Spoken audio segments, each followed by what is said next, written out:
Top U.S. negotiators, including the Middle East Special Envoy, are in Israel tonight as they try to stabilize the Gaza ceasefire after a resurgence of violence on Sunday. Today, U.S. President Donald Trump suggested the flare-up began with rebels within Hamas, but still issued a warning. We made a deal with Hamas that, they're going to be very good, they're going to behave, they're going to be nice, and if they're not, we're going to go and we're going to eradicate them if we have to. They'll be eradicated, and they know that. They got very rambunctious, and they did things that they shouldn't be doing. And if they keep doing it, then we're going to go in and straighten it out, and it'll happen very quickly and pretty violently, unfortunately.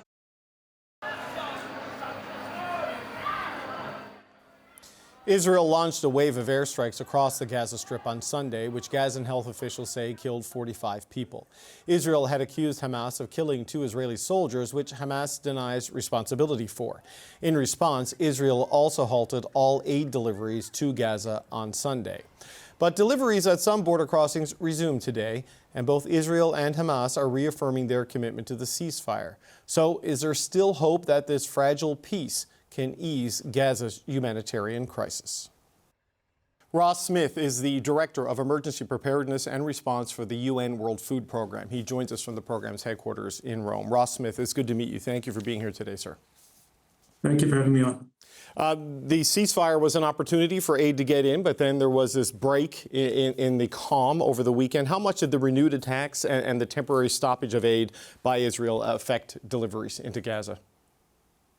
Well, thanks, David. I think it's a very fragile and unpredictable situation at the moment. So we're continuing to monitor it, hour by hour, day by day. We did definitely see a real disruption yesterday, Sunday. But thankfully today we've been able to resume. So, we are continuing to press all quarters to make sure we have the access that we need and to make sure everyone sticks to the ceasefire conditions. Well, if there's a silver lining in this, it's that it was a temporary interruption, right? Given how great the need is. And we've heard the UN-backed hunger monitor saying that 500,000 people in Gaza, this was declared in August, they're trapped in famine. So how much aid is getting in versus how much aid is needed? Yeah.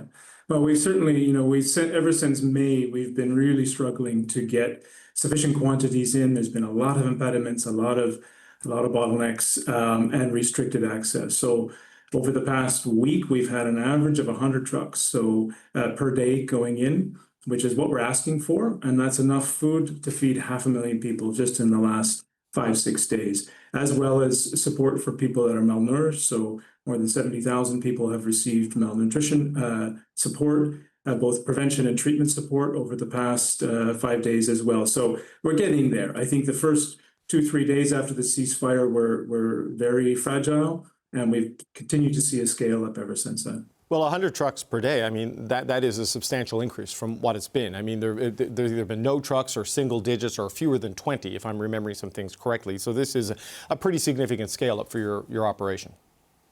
Well, I think more importantly, David, we've been actually to be able to do things with much more sort of safety and dignity for people that need assistance there. So what we had previously was a really chaotic scenes of desperate people helping themselves to food off of convoys of trucks. We're very, very concerned about the safety of that for people, for civilians that have been involved in that.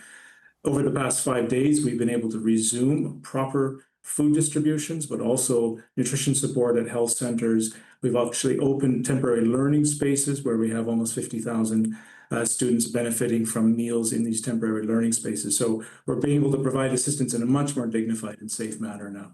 Okay, so you've been able to scale up remarkably quickly, and it's arriving with some consistency. There's still some bumps, though. There's some confusion about what's going to happen with the Rafah crossing. The Palestinian embassy in Egypt said on Saturday it would open today, Monday. Benjamin Netanyahu said within minutes of that it would not. It still remains closed, though the president is saying today the Hamas situation will be dealt with quickly. So, I mean, what does all of that tell you about when or if Rafah will be open to allow extra aid to come in from there? Yeah, David, we've been advocating for all crossings and all routes to be available to us to be able to use, not just for the World Food Program, but for all humanitarian actors. And so thus far, it's only been the 2 that we're using, and we're advocating for 2 additional in the north to be open. Rafah's in the south. Rafah, we anticipate to be open for the movement of people, not necessarily for cargo in the short term. Now, if it's open for cargo, that definitely helps us, and it helps many other humanitarian actors as well. But I think there's a lot of political discussion on the use of Rafah for cargo at the moment. Certainly, we have WFP, we have 3 months worth of stocks positioned in and around Gaza. And if we have access to four crossings and all routes internally, we can use that and we can scale up with that.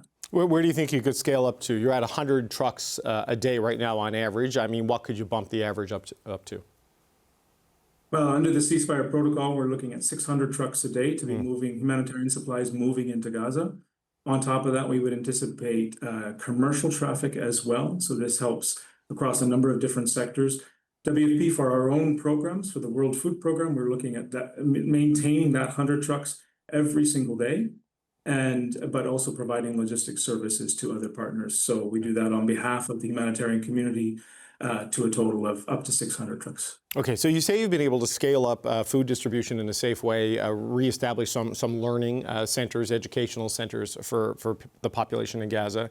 But the UN estimate is about 80% of the buildings have been damaged or they've been destroyed, and about 90% of the population has been displaced. So now that you're in, I mean, what kind of obstacles do those challenges present, and is it as bad as that data would suggest? Yeah, I mean, I think it is as bad. And as you can see on the television images every day, you see the actual destruction throughout Gaza. For us to do our operations, we need the roads to be cleared and we need them to be demined. We need locations where we do our activities, where our partners operate. We also need them to be free of unexploded ordnance and also to be cleared. This is a very long-term project. A recovery and rehabilitation within Gaza is a very long-term project, even in the short term for our humanitarian operations. And we continue to work with partners on the ground, including on demining, with engineering services that are helping us clear roads so that we can work. We have a bakery program. We've opened 9 bakeries now. We did an assessment on 6 additional ones over the weekend, and we're going to scale that up to 30 bakeries very soon, which provides free and subsidized bread for the entire population. Those bakeries need to be functioning as well, and so some of them do need some repairs. Right. There are so many challenges in there. Yale did an analysis of satellite images showing what farmland inside the strip there was. 95% of it has been damaged. You mentioned demining. Like in Ukraine, it's the agricultural areas where often you deal with these things. I mean, is there a point where domestic food production is realistically possible inside the Gaza Strip, or is this something that's years and years away and it's going to be outside aid and for the foreseeable future? I mean, definitely there's a point, but I do think it certainly is in the medium to long term. In the short term, there are obviously, even now, there are small scale production happening, small scale farms that are working on the margins there, but it is an urgent need to be able to restart agricultural production. We work with partners who primarily focus on that. But again, I think that is much more of a medium to long-term project. We're still not out of the woods yet, David. We're in a very fragile, unpredictable phase of this ceasefire. We need all parties to continue to remain engaged and focused so that we stick to the ceasefire conditions, because to alleviate famine and famine-like conditions, to help people recover from malnutrition, it takes the health sector, the medical facilities, water, sanitation, a large number of things to come together to help alleviate the situation. And those are all needed right now without disruption in any particular day. No, when you have that many people and that much of a nutrition deficit, it's a long road back. Ross Smith, hopefully the ceasefire holds and you can scale up your operations. That's Ross Smith, Director of Emergency Preparedness and Response at the World Food Program. Thank you, sir.